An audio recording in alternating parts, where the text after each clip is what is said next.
Assalamualaikum warahmatullahi wabarakatuh. Selamat pagi bunda-bunda semua, apa kabarnya baik? Kenapa kuno payah? Baik, alhamdulillah. Baik, alhamdulillah ya.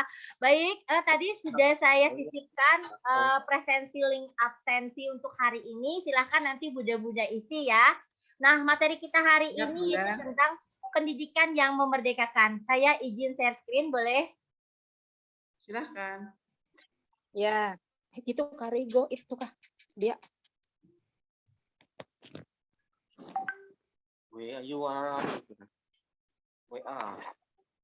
Ari, wah. Baik, saya izin share screen ya Bunda. Pendidikan yang memerdekakan. Nah, apakah bunda-bunda sudah pernah mendengar dengan istilah pendidikan yang memerdekakan? Saya ingin minta pendapat dari bunda-bunda. Boleh memberikan sedikit pemahaman tentang pendidikan yang memerdekakan itu seperti apa ya? Boleh? Bunda Lis, boleh kasih pendapat Bunda? Sedikit saja. Baik, Bunda. Untuk pendidikan yang memerdekakan mungkin kita baru dengar sekarang karena adanya sekolah penggerak. Jadi mungkin pendidikan yang memerdekakan itu adalah pendidikan yang sesuai dengan minat dan kebutuhan anak, Bunda. Itu Bunda pendapat saya. Minat dan kebutuhan anak. Baik, terima kasih Bunda Lis. Bunda-bunda yang lain bisa menambahkan. Bunda Mujilah kayaknya sudah masuk bergabung dengan kita ya. Bunda Mujilah bisa menambahkan sedikit. Assalamualaikum. Waalaikumsalam Bunda. Mohon maaf terlambat saya. Nggak apa-apa Bunda, silakan Bunda. Sedikit saja. Ya, pendidikan yang memerdekakan yaitu yang memberikan kebebasan kepada anak untuk memilih kegiatan yang ditawarkan oleh guru. Ya. Demikian. Terima kasih. Wah, bunda-bunda di sini sudah mengerti semua nih. Baik, sebelum saya menjelaskan lebih lanjut, saya akan menjelaskan terlebih dahulu tujuan pembelajarannya. Tujuan pembelajaran kita hari ini tentang pendidikan yang memerdekakan adalah yang pertama kita akan menjelaskan makna filosofi pembelajaran yang memerdekakan. Yang kedua adalah bentuk belajar bermain. Yang ketiga menjelaskan pentingnya mengenali peserta didik dalam pelaksanaan pembelajaran. Dan yang keempat adalah menjelaskan tips-tips untuk mengenal potensi atau karakter peserta didik. Baik, sebelum kita melangkah lebih lanjut, Bunda Ari ini ada kuis nih. Tapi kuisnya tidak berhadiah. Nanti hadiahnya adalah pahala dunia akhirat. Di dalam kotak warna hijau sebelah kanan ya Bunda, ada bangun-bangun kepingan geometri. Nah, ada yang warna pink, warna biru, dan lain sebagainya. Pokoknya ada di dalam kotak yang warna hijau. Jadi perintahnya adalah kepingan mana yang ada di kotak warna hijau yang bisa masuk ke dalam kubus ini, dalam kubus warna putih. Kira-kira yang mana ya? Bunda Neneng, apa jawabannya Bunda Neneng? Yang mana yuk? Yang bisa masuk kira-kira ke dalam kubus? Kurang jelas karena di HP ini kecil, Bu. Oh ya, kecil ya.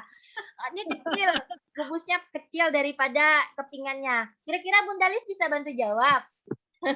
Yang biru, Bun. Yang mana? Yang biru, warna biru. Coba yang biru, bisa nggak dimasukkan? Nggak bisa, Bun. Yang biru besar daripada Kalau kubus. kecil ya?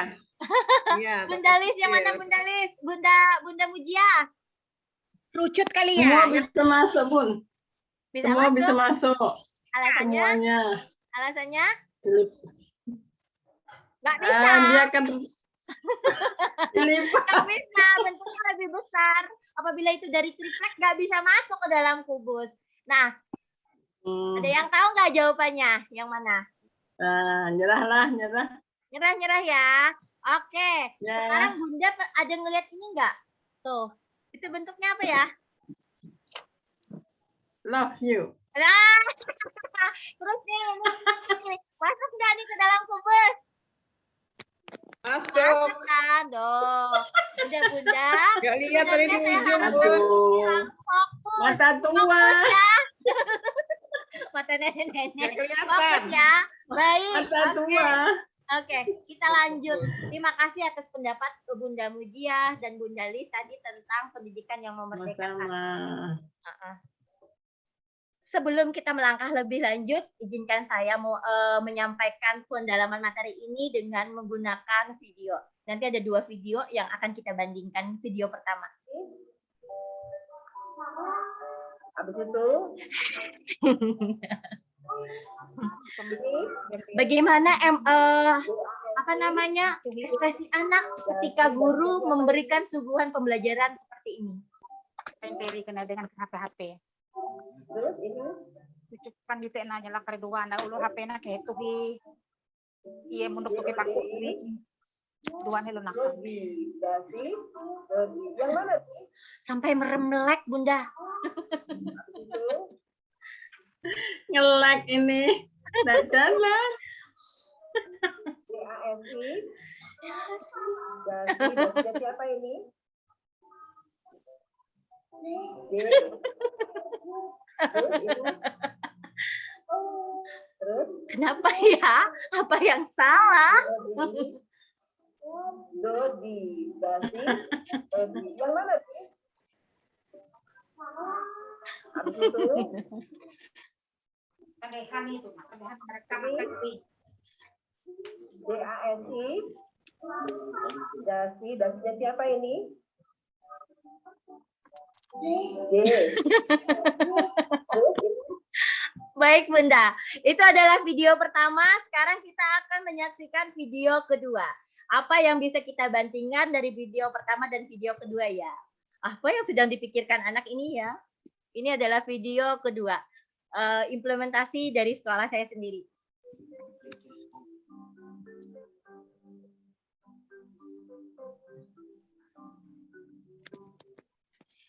Jadi saya menyuguhkan sebuah proyek kepada anak-anak dengan penggunaan barang-barang loose part. Barang-barang loose part adalah barang-barang pisahan atau kecil-kecil yang belum dirangkai. Jadi satu. Dia tidak bisa dipisah kembali jika hasilnya digabungkan dengan yang lain. Itu barang-barang loose part. Barang-barang loose part bisa kita ambil dari bahan-bahan alam seperti daun-daun yang ada di sekitar sekolah, kemudian bebatuan, kemudian jika ada jika ada barang-barang lain seperti sisa-sisa kaset atau disk, itu bisa kita gunakan untuk barang-barang loose part. Selain barang-barang jadi ya, barang-barang jadi biasanya kita bisa beli sedotan, kemudian kapas dan lain sebagainya.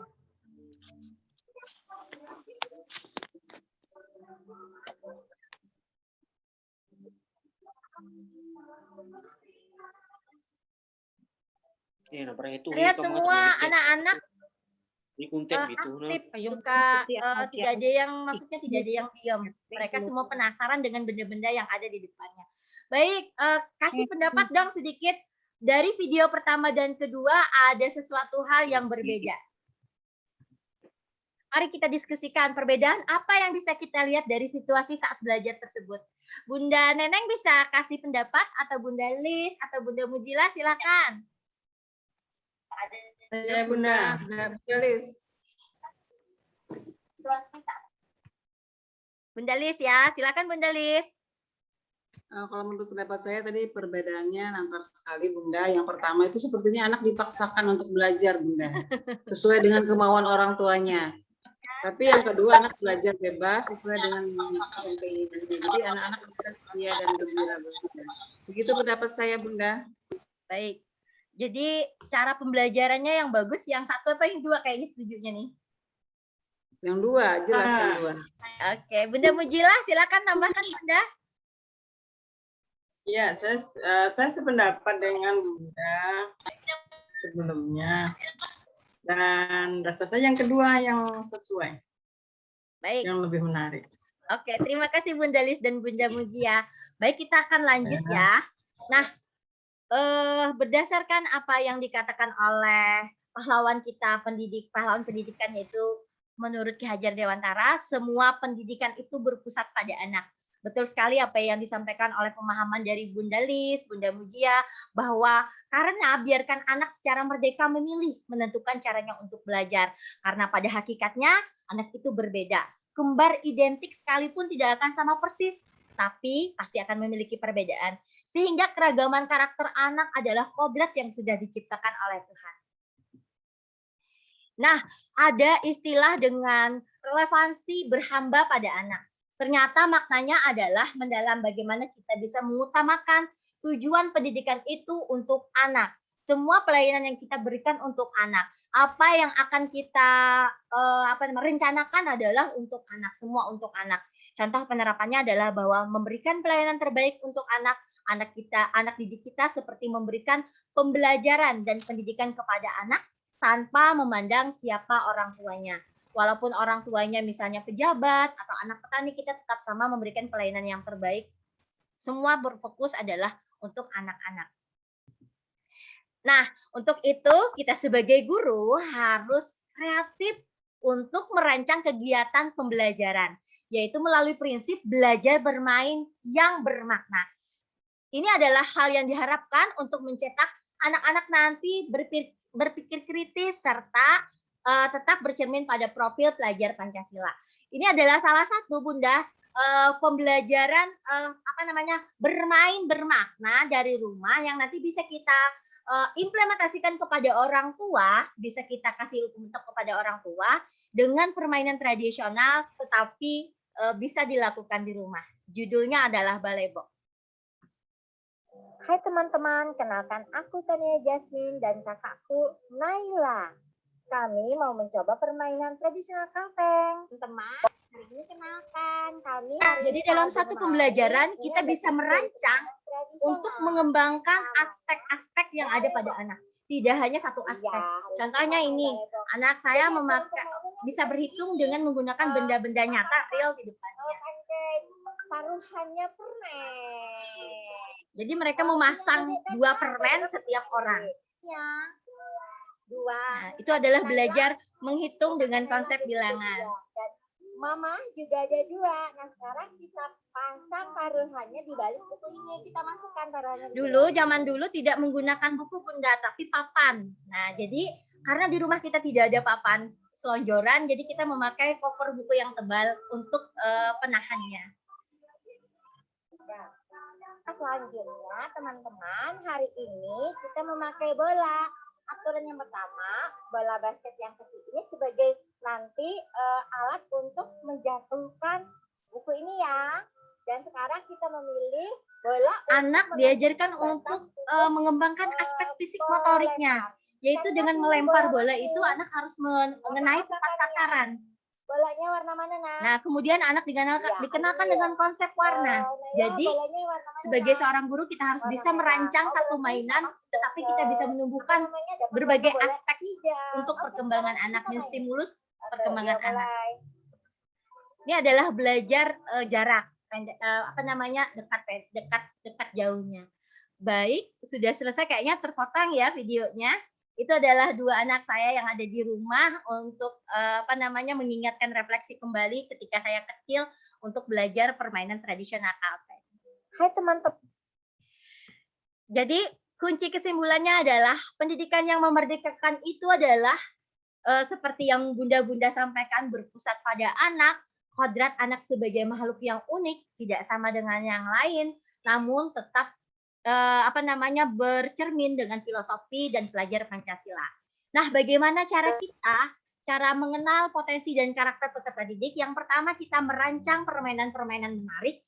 Yang kedua, membangun komunikasi positif dengan orang tua. Bagaimana kita bisa membangun komunikasi kita dengan orang tua, karena apalagi dalam keadaan belajar dari rumah, tentunya rekan kerja kita adalah orang tua. Orang tua yang akan memberikan stimulasi pembelajaran, kita hanya sebagai penganalisis. Kemudian yang ketiga, menjadi sahabat anak-anak.